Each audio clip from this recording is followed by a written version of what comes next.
Now it's for the live show, they get the benefit. Anything could happen. It's live.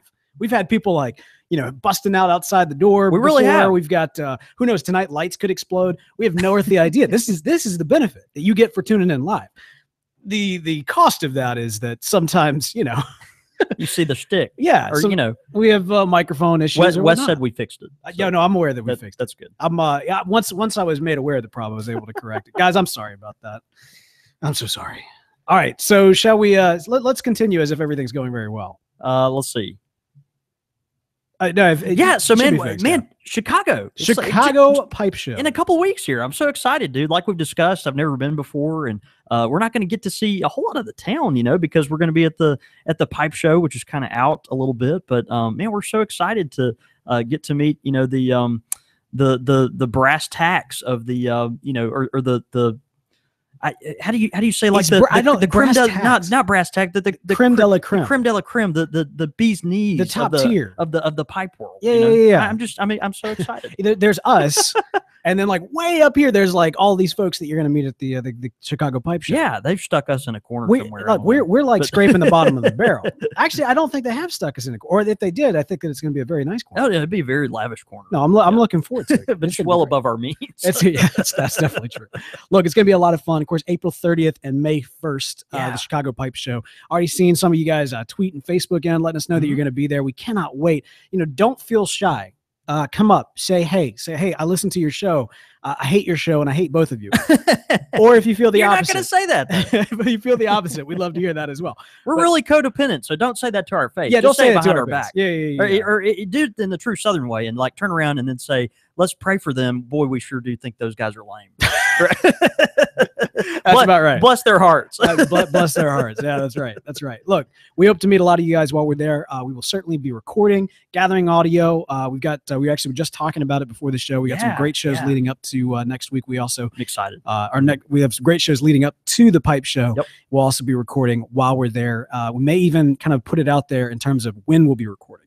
In fact, the best way to keep up with where to find us and what's going on will actually be to follow us on Twitter. So if you're not already following us at Squire Radio, that's going to be your best bet. You can also follow us personally at The Real Bo York, at John David Cole, that good stuff. Yep. But at Squire Radio, we'll be keeping you up with our location and what events we will be at and what's going on. So we definitely hope to meet several of you there and look forward to bringing you a lot of great content from the Chicago Pipe Show. Man, can't wait. It's going to be a lot of fun. Other than the roof falling in with all this rain, anything else eventful going on here at the shop? No, not a lot, man. We're just kind of trucking along. It's been kind of a sleepy March going into April, which has been ticking up just a little bit. Yeah. So we're happy to be here. It's a beautiful time of year, except for today.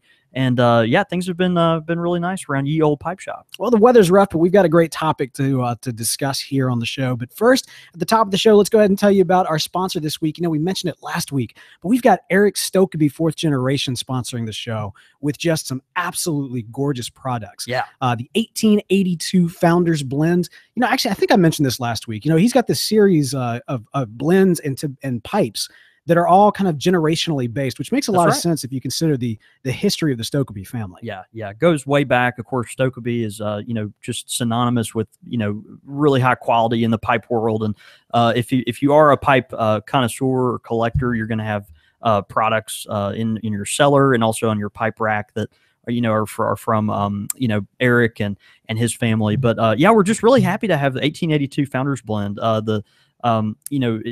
What he's done here is come out with a Latakia and Oriental blend that's just got a variety of Virginias and Kentucky burley in it, and it's just a classic English smoke. Really tasty.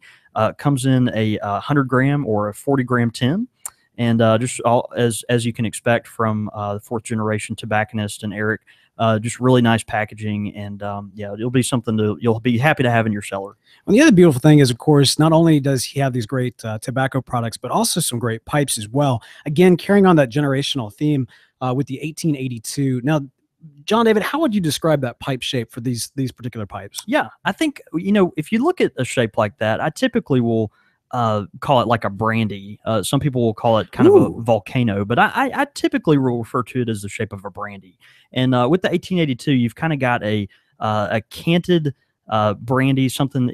I think a volcano would have probably a wider bottom. Yeah. It's just a real handy, classic style, but with kind of a Danish flair to it. So very handy shaped pipe. It's one of those that has a substantial size briar, but with a medium sized bowl, and just a very nice slight bend on the stem. So just a real attractive pipe, something that if you want something that looks classically Danish but isn't going to take up too much room or be way too gaudy, I think this is certainly a pipe you all look into. Yeah, look, check out his products. They're really, really gorgeous. fourthgenerationtobacco.com is the place to find them. And hey, let them know that you heard about them on Country Squire Radio. Yep. All right, man. Great. Appropriate that the 1882 would be an English blend. Yeah, that's right. Given that what we're talking about tonight, we are, for the second time ever, doing a top 3. Busting it back open, man. Yeah. This has been a lot of fun to be able to kind of pry into different aspects of pipe smoking and picking the top 3. And we are, for this blend, for this top 3, we're doing top 3 English blends, Cheerio, Governor. You sound like you're out of just an awful movie. Pip, pip, cheerio. Well, we are tea talking and crumpets. So are we talking like Southern England here? Are we talking? Yeah, I mean, there's British people now that are like stabbing themselves in the eyeballs because of listening to this. They definitely don't want to listen ever again. That's for man, sure. No. Yeah, man, we're talking about English blends. We're talking about the top 3 English blends. We thought that we'd bust that out and honor you with our best English accents. So. Which I haven't given mine yet. Oh, wait, well, you got to put it out there. You just have to wait for mine. That's pretty good. You had kind of a Harry Potter thing going on. That's all I got. I don't know. I don't think I have much to play with tonight. But top 3 English blends. Top 3 English blends. So, when we talk about English blends, let's define kind of what we're talking about here. So, a lot of folks when they come in the Squire, they'll say, "Oh, well, I know you've got really good aromatic blends. What kind of English blends do you have?" And a lot of times, people will use that term English blend as kind of synonymous with non-aromatic. And that's classically kind of what it was seen as. Basically, the name English blend came about for the 20th century. Most pipe tobaccos that were featured and made in Great Britain were not flavored with anything, because before the late 1980s, you could not actually flavor pipe tobacco in the UK. So it was illegal to add any type of flavoring product to pipe tobacco, in the UK. And so therefore, when people talked about, English blends, they were talking about blends that did not have any kind of flavoring in them, just by virtue of just them, like English food and English beer and English, I'm just kidding. Things that, are you saying things that have no flavor? Is that right? Look, I kid. Don't say that about English beer. Look, I'm a York. I love the English. I love the English. Man, yeah. So you've got, you kind of had this, this era where blends that were sold and manufactured in England could not be flavored. And so people kind of, that was just, what you thought of as an English style blend was something that did not have flavor in it. So like I said, in the late 80s, when that, kind of regulation, I guess, went out where they could actually start introducing some flavor into these blends, English blends became eventually more synonymous with blends that feature Latakia. And so now when you talk about an English blend, you're not really talking about all aromatics, but nowadays a proper, well-versed tobacconist would say an English blend is something that features some degree of Latakia in it, which is kind of where people take that now. So, and then aside from English blends, think of it in kind of a big tent thing. On one side, you've got non-aromatics. On the other side, you've got aromatics. And but then under the non-aromatics, you've got English blends and Virginias, Burleys, Periques, Orientals, Balkans, and all these other things. And people break them down in different ways. Right. So, but for the point of the English blend tonight, what we're discussing is something that refers to a blend that is featuring Latakia, where the Latakia is in the forefront of the blend. Typically, so that's a prerequisite for tonight's top 3? That's right. Okay. That's right. So the Latakia is in the forefront. We're kind of defining English blend as that. And then, a lot of times you'll have heavy, mild or, medium flavored English blends that have kind of a level of robustness to it. And then also you've got blends that, and sometimes are going to be they call them English aromatics, or I often refer to them as hybrid blends. You know. Okay, so I've heard you say hybrids. English Yeah. aromatics does sound a little bit like an oxymoron. Yeah, well, it kind of does. I think what most people are trying to go with there is they're saying this is a blend that is flavored and has some flavored elements in it, but also features that Latakia that just gives it kind of a nice smokiness. So it's kind of almost like an evolution of flavors. It's the same thing. Okay, but so you've got these blends that are kind of in between, where you've got some flavored elements, maybe a Cavendish that's got a little vanilla on it, or some other sweet component there. And then mixed with that smoky Latakia. So, so all those are kind of in with each other. But anyway, so we're talking about English blends tonight. We've got top three. And this is difficult for me for a few reasons, right? You're an English guy. So I'm not an English guy. I mean, my name is English. Well, but I'm not an English smoker. Okay. Yeah, I'm not an English smoker. I'm a Virginia smoker. And I'm a Perique smoker. Yeah, but isn't that relatively new? Haven't you historically been an English guy until like a year ago? I don't typically and haven't typically ever turned to Latakia as a. Why did you always make fun of me for not liking English? Or was that just more of a snob thing? I think it was more of a non-aromatic thing. Okay, all right. Because there is a snobbery that I've noticed, especially just in the pipe community overall when it comes to English, which is that, if you don't like English, then you don't like pipe tobacco. Right. Yeah, and so like there's our live studio audience makes regular fun of us for not choking down buckets of Latakia each week. Well, so speak for yourself. I've been enjoying a little bit of Latakia. Well, no, that's great. And so now you like English blends. There you go. Yeah, and I think that's kind of where the confusion can come in, because just because you don't like aromatics doesn't mean it puts you all of a sudden in the English category. It might put you in the Virginia category, or a Perique, or some type of Oriental or Burley.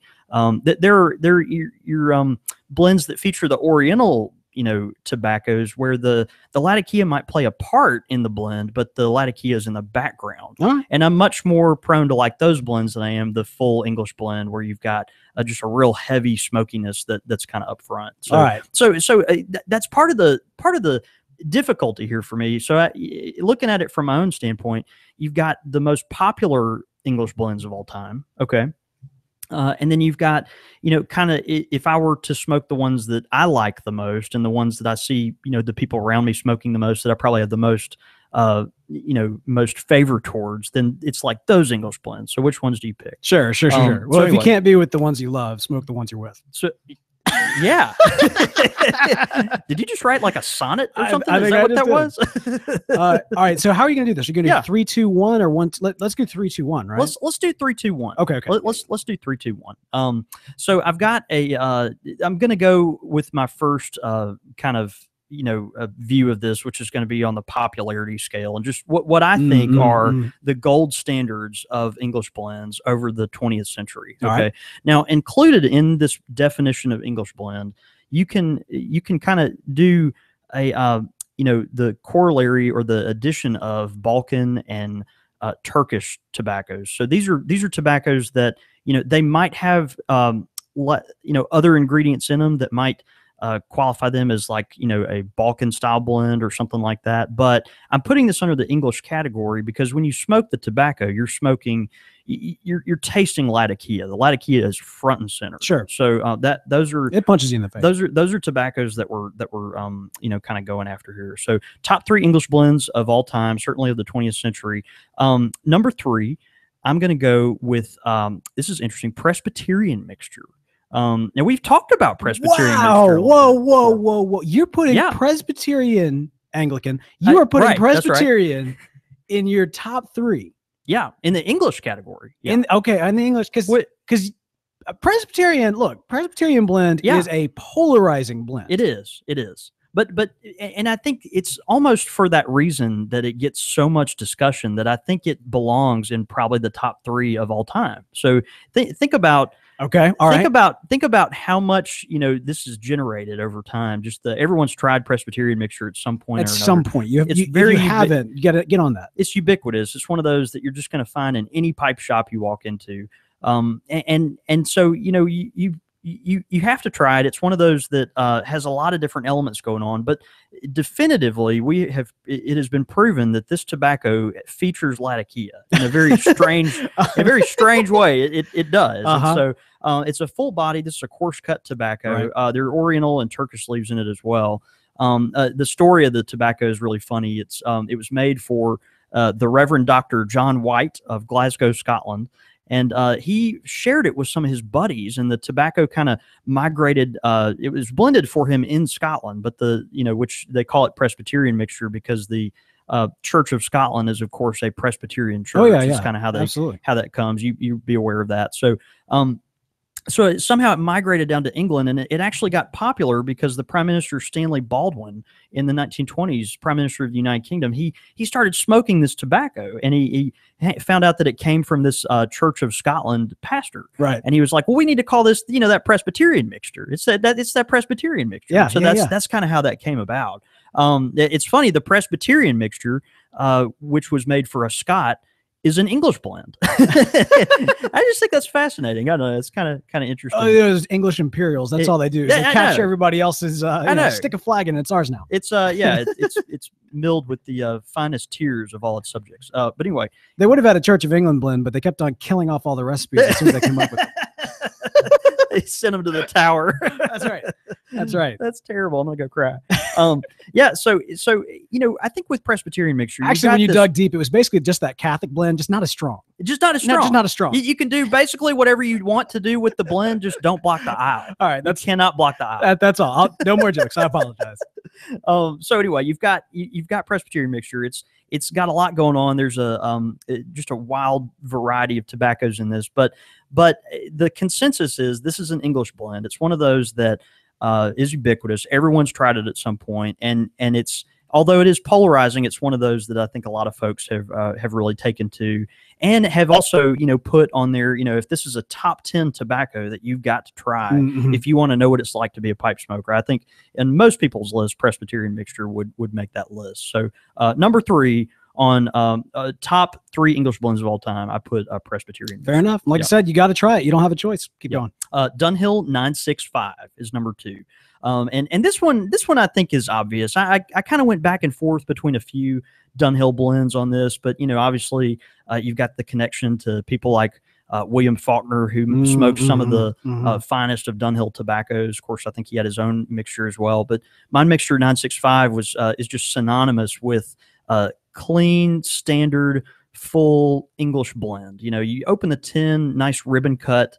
Full-bodied blend, just got a really bold tin note. But when you smoke it, you're getting medium to heavy Latakia, just a dash of that Oriental, and then what they describe as the brown Cavendish, which is kind of in the background. So it's got kind of a nutty flavor. It's full to medium bodied. When as far as the strength of it goes with the smoke, like any good English blend, it makes the room smell like sin, which we love. And it's and again, it has that strong tin note that you can kind of come out with. So I went back and forth between a few Englishes, and I landed on the Dunhill for our top 3. It's not surprising. I mean, honestly, that's one that I feel like would be far less contested than something like a Presbyterian brand. Yeah. So yeah, no, that's a strong number 2 pick. Yeah, strong number 2.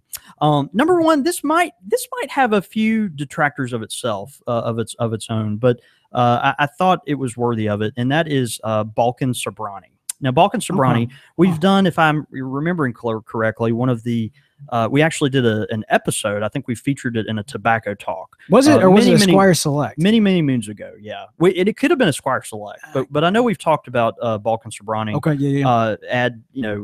At length in the past, and so Balkan Sobrani, interesting tobacco, probably the most storied English blend of the 20th century, and one that over the years lots and lots of tobacconists tried to replicate, particularly as the blend itself changed with the availability of different tobaccos coming in and out. So Balkan Sobrani, obviously a very complex blend, hard to get. It's one of those that was ubiquitous, certainly from the 40s to the late 60s, and then it kind of went out of favor, and then even was shuttered for a season. Now it's back open, and being blended. And I just think it's one of those that obviously the English blend, the Balkan Sobrani of today is different than it was of 50 years ago, but it is one of those that I think you have to honor as probably the gold standard of 20th century English blends. Strong words. It is. It is a strong word to say, but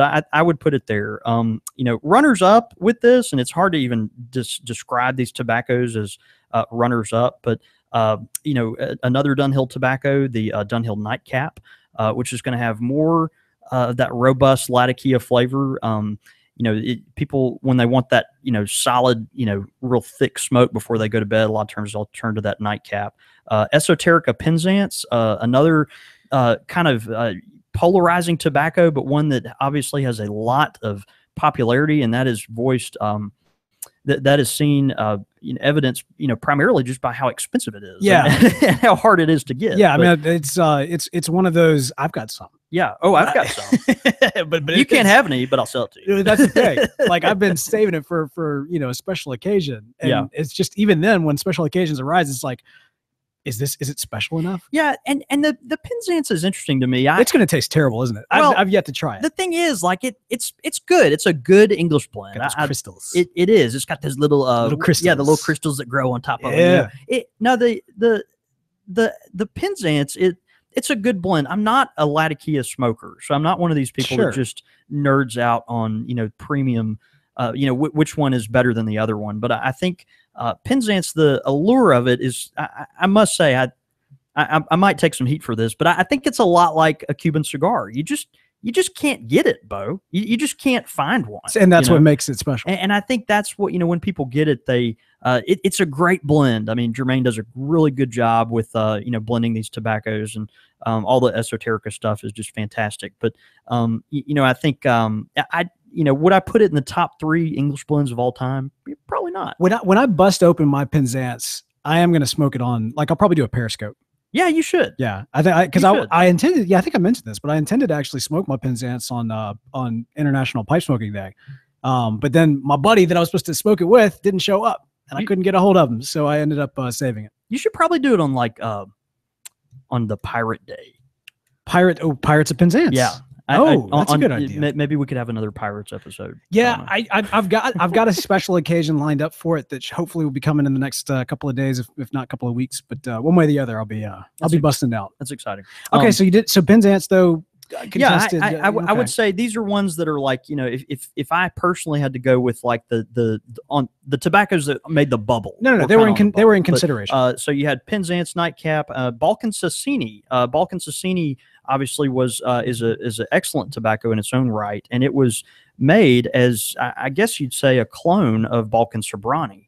Balkan Sobrani kind of went out of favor and eventually was quit being manufactured, and then Sassini came along as kind of a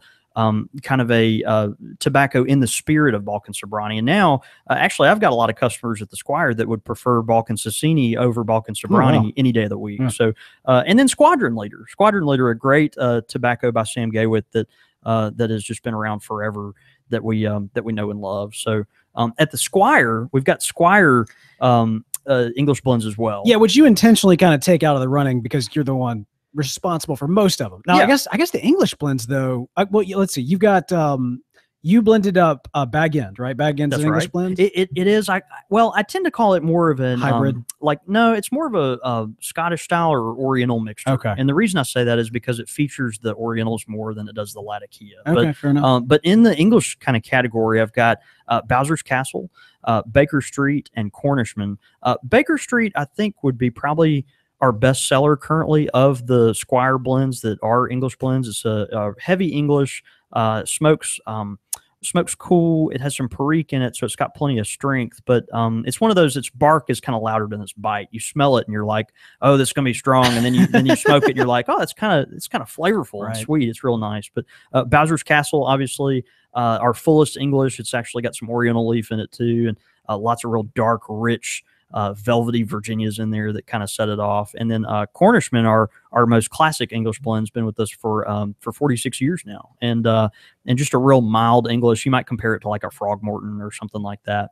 So now that I've talked about the ones the Squire has, and also the top 3 of all time, I have to talk about my personal favorite English blends. Why did you put that in the top 3? Because I'm going based on the Popular demand. I understand. yeah, well, and you know, you want crowd pleasers. you kind of want to go with like what's going to be like the most historic kind of thing. I don't know. There's that part of me that wants to honor like ones that, you know, are the best of all time kind of thing. Look, I don't get know. it. I get it. I'm just saying that I don't know. people come to this show. I want everyone to get like John me. David Cole's recommendation. I want everyone to like me. So we've had the top three, but what's your real top number one? So just if it were me and I had to pull for an English blend, Baker Street from the Country Squire would be number one. All right. Followed very shortly after by Frogmorton on the Bayou. That's some good stuff. Now Frogmorton Bayou is fantastic, Yes. and really the Frogmorton series probably should have been on the bubble as well. I didn't put it there.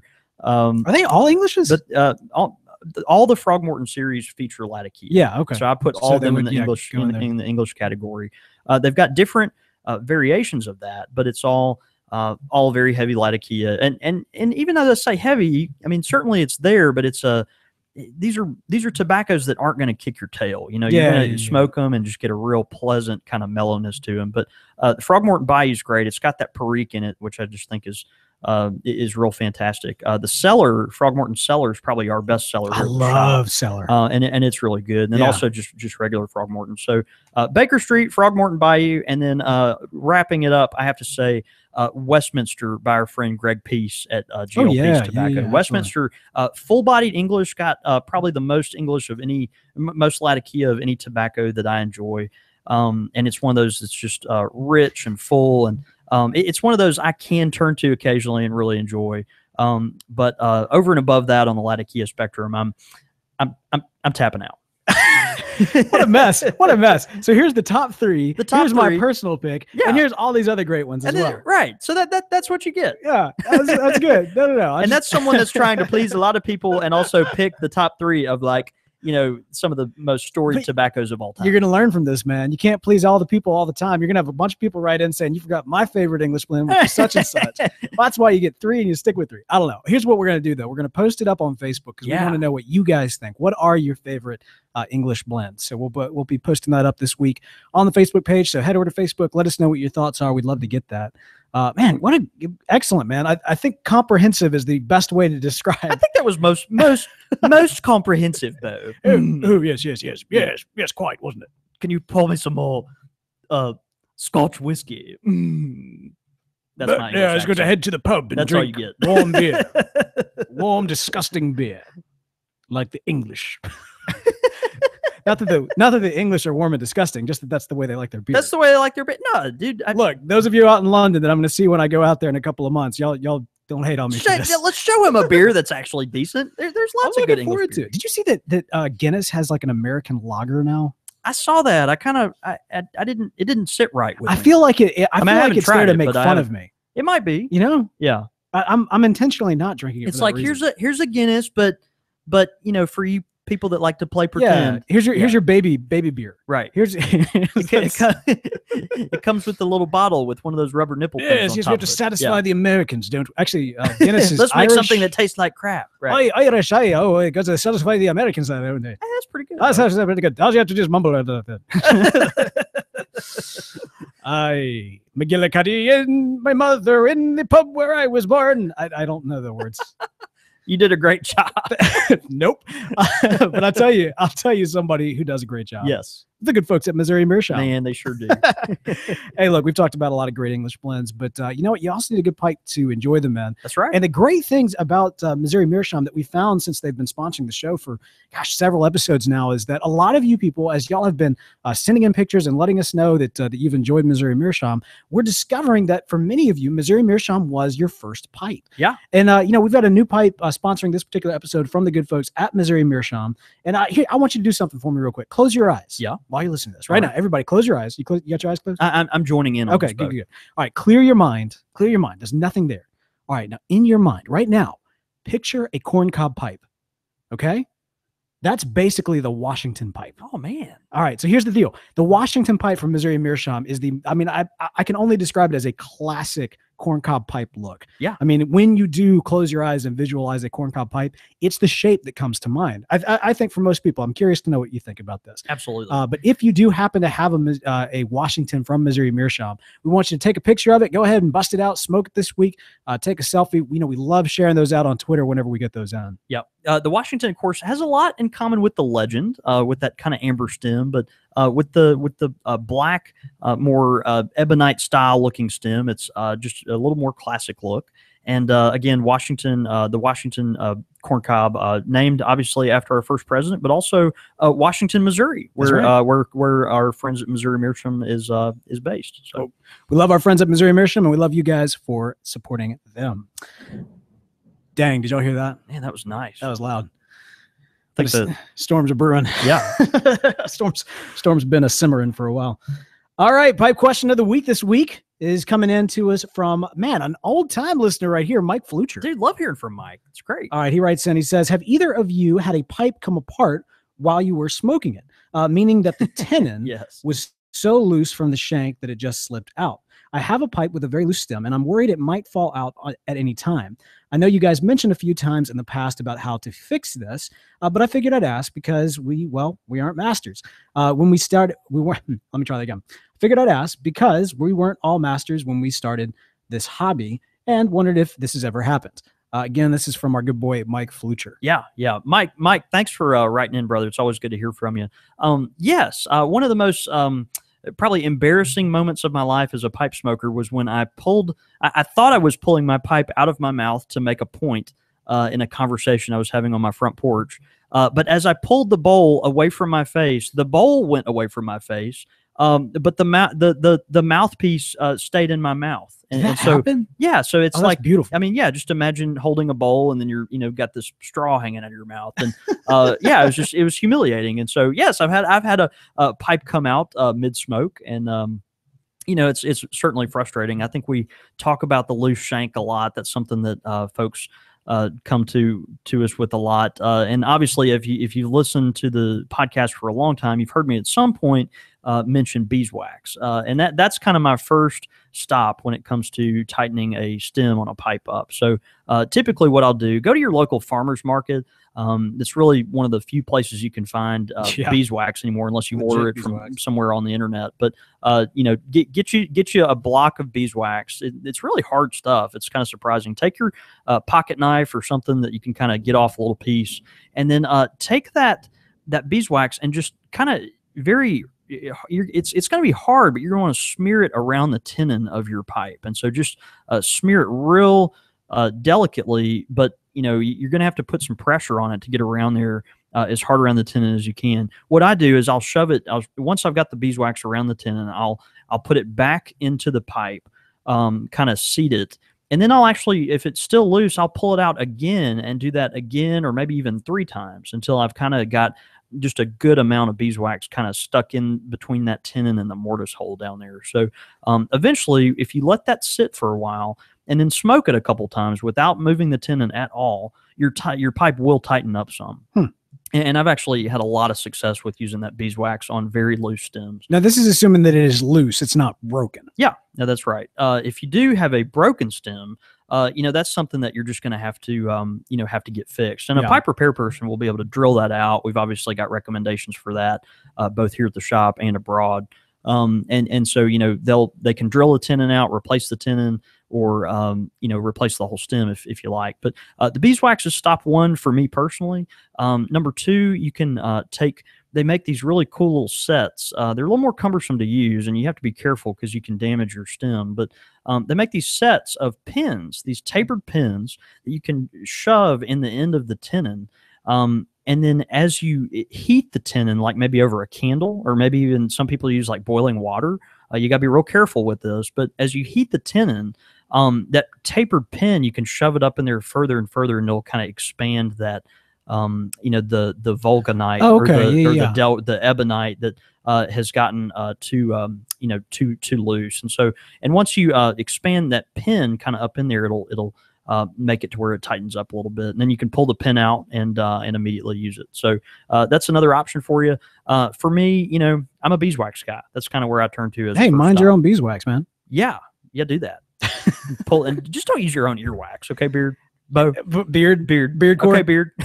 Beard cord. Don't use your beard wax. No, don't do that. Great suggestion and great question, Mike. Man, we love hearing from you.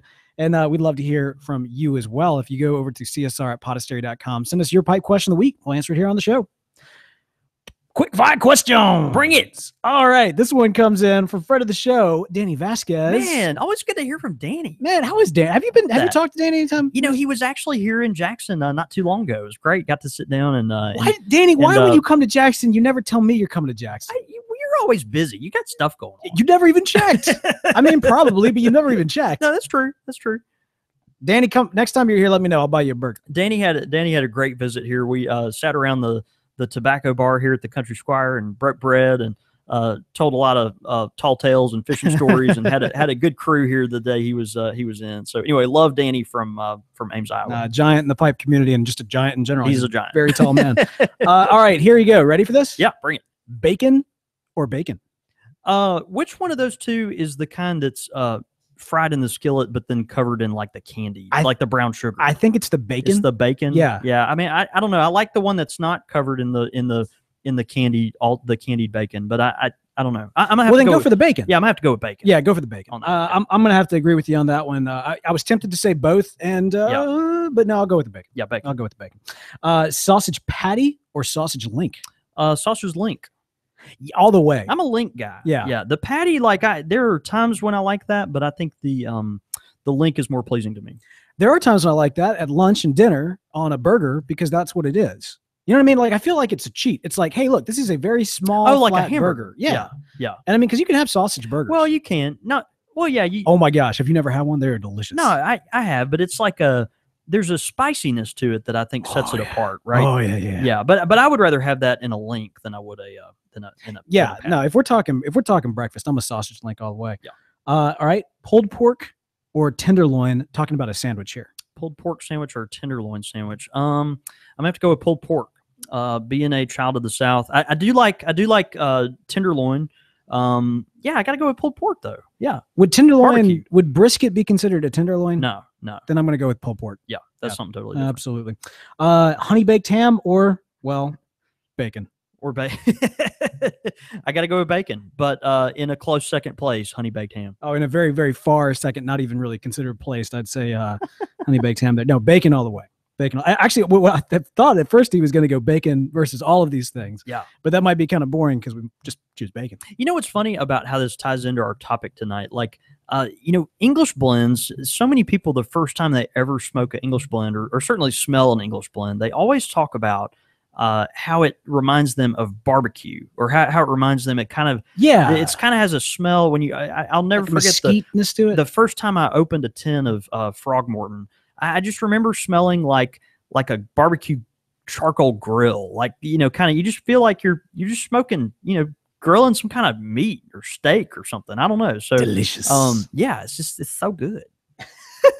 Actually, the reason I asked about the Frogmorton early on is because was it Frogmorton? Is it Cellar that has that kind of meat pie-ness to it? Well, or is that Frogmorton? The Cellar, they all kind of have that, but the Cellar is the one that was obviously aged in the whiskey barrel. Oh yeah, that's right. Yeah. Oh my gosh, it's so good. And when you open it, what's cool if you ever open a can of it, you see it's got a stave of the whiskey barrel actually in there. It's like an actual charred piece of the oak barrel that's in the can. It's good. It's pretty special. That's good. Yeah, I'll take that with bacon. With bacon. Great questions, Danny. Really appreciate those. Hey, if you got some quick fire questions for us, you can send them in csr@podastery.com. We got some great listener feedback up. But hey, last but not least, I guess that's the last. The first shall be last, and the last shall be first. Yes. Got some great listener feedback in, but hey, first let's make mention of a great tobacco sponsoring the show. That, of course, Peter Stokeby Luxury Bullseye Flake from our good friends at STG and Lane. Now, let me tell you something here about this wonderful poker chip styled tobacco. Yeah, it really kind of does look like a poker chip. Look, it's the gorgeous looking tobacco. I mean, we've talked about this before. It's an attractive tobacco. Yeah.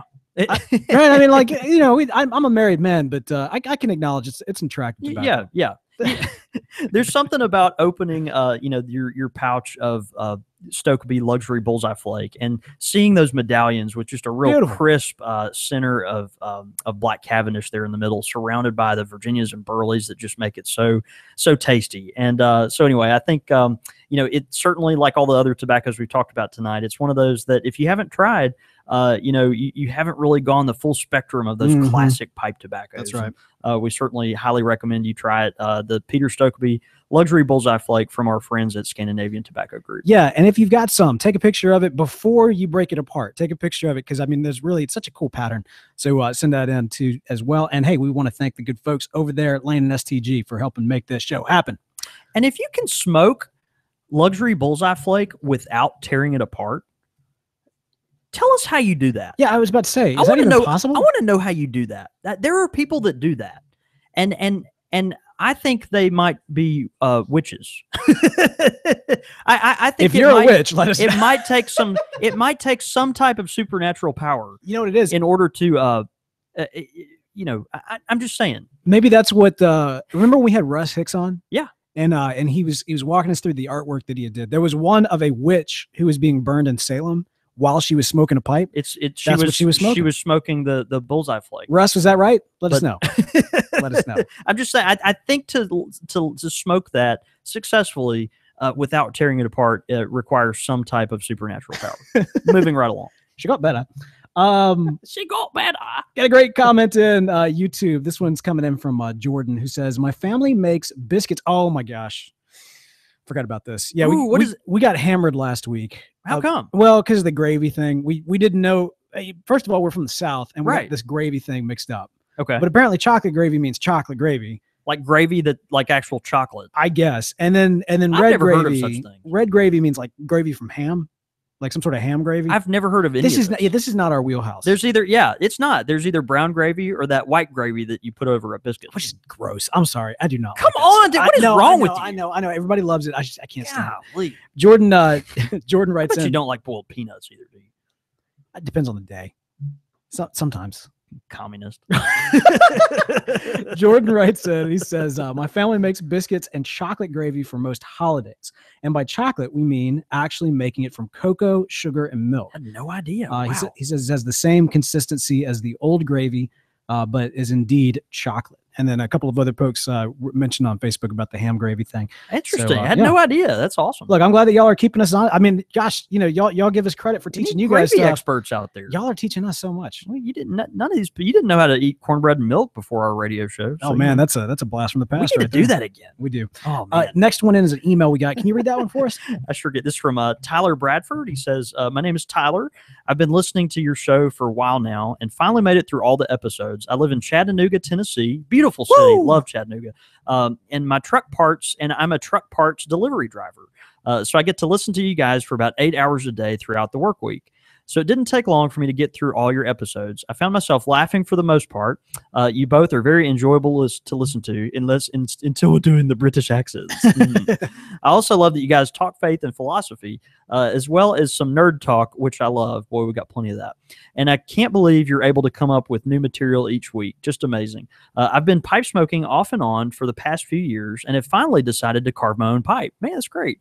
So your most recent episode was timed perfectly. It became one of my favorite episodes. Yeah. I got to ask Bo, what did you think about the Rogue One trailer? One more thing. One reason I love your show is that it makes me feel like I'm there hanging out with you. Some of my best friends have moved away, so I don't get to see them as often as I'd like. So you give me the chance to feel like I'm in the same room with you as my best buds. I'm tearing up a little bit. Keep doing what you're doing. You guys are awesome. Thanks for taking the time to read this, Tyler Bradford. Brother, man, what a great honor. Yeah. Thank you so much. And by the way, like before I let Bo comment on the Rogue One trailer, if you feel that way, we have accomplished exactly what we set out to do, which is engage, our good friends across the world just in a way where it's like you're here, right. and we get to, have this community almost like your own tobacconist, but wherever you're at. And so that's why we like to have this set up where if you're watching live, you're viewing us right across from the tobacco bar with the tobaccos behind us. And this is home. So treat this like your living room. And man, we're glad we're a part of your life. Yeah, Tyler, I can totally relate to when after I got married, my wife and I moved to Memphis, and I didn't know anybody there. And so listening to podcast there was a sense of, community that came with that, and a sense of kind of feeling like, you had this kind of connection with the podcasters you were listening to. So I appreciate what you're saying, man. That's awesome, brother. Thanks so much for being a friend and listening. Rogue One. Have you seen this? I have. Did you really? I actually saw the trailer. Oh my gosh! Yeah, so I woke up. I think it was this morning. Actually, I was reading what CNN or some news source in the morning. I get up and kind of bleary eyed, drinking my coffee, and I was like, they had like some thing that said like Star Wars spinoff trailer debuts or something. I clicked on it. I was like, oh, that's a thing. I'm glad that Tyler asked about this because I wanted to talk about it on the show. I enjoyed it. I mean, yeah. I did not think I was going to be this excited for this movie until I saw the trailer. And then something about like you go in and, there's a feel it's of really it. that hard to get any of us excited about something to do with Star Wars. Well, but like, this isn't like the traditional Skywalker lineage. No, you know it's what I very mean? different. Like this is outside the normal scope, but I mean like, so this is technically a prequel, by the way, because it does take place before the original. Before A New Hope. Right? Yeah. And I mean, like, they're on Yavin. You can like the base that they're on feels very much kind of like that last Act 3 of A New Hope. And oh my gosh, when Mon Mothma is there. Bless you. No, don't you dare. Mon Mothma. You know who I'm talking about, right? No. Many Bothans died to bring us this information. Oh, yeah, that person. No, so this is really crazy. She looks, by the way, this actress they got looks exactly like the actress from the old trilogy. Okay, so different actress. It's a different actress. Interestingly enough, though, she did portray Mon Mothma in a deleted scene from Revenge of the Sith. Okay. As kind of a younger Mon Mothma, and she looks the part. Like, honestly, the whole thing looks... Mon Mothma 5 times fast. Mon Mothma... No, don't. Okay. I'll do it. The whole thing looks fantastic. It's got my nostalgia going big time. There was something about seeing Mon Mothma that really that did it for me. I was like, okay, I am in 1,000%. There's something special about this. The new character looks great. There's a lot of speculation about her. I would not be surprised if the name that we've heard for her ends up being just a code name. I think she's a double agent. I think she actually is an Imperial. My guess is she might end up being Mara Jade.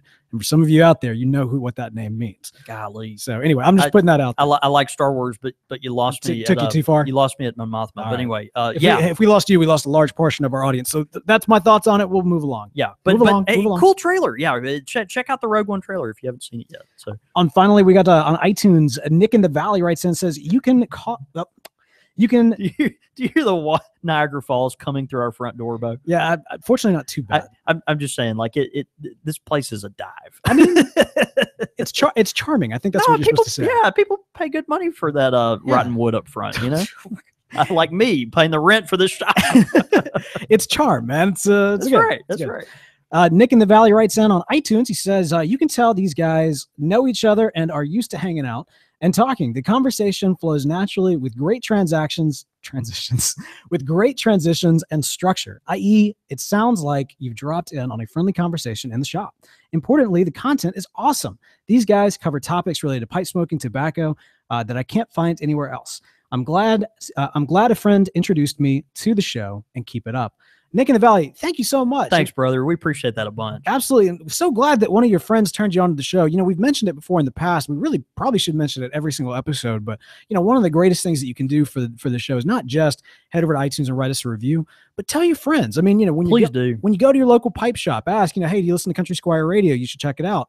When you're hanging out with your friends, if you know a friend who smokes a pipe, mention it. If you know a friend that you're not sure whether or not they smoke a pipe, mention Country Squire Radio. It's a great entry level for a lot of folks. We've actually gotten a lot of folks that you'd be surprised that have started listening to the show before they smoked a pipe, just because they thought it was an interesting concept. And then, because the nature of our conversations here have given it a shot. And now, I mean, some of those people we're in contact with regularly. It's really fascinating. It is interesting, the percentage of folks that listen to the show that don't actually smoke a pipe. Yeah, but my interests are the ones that we convert.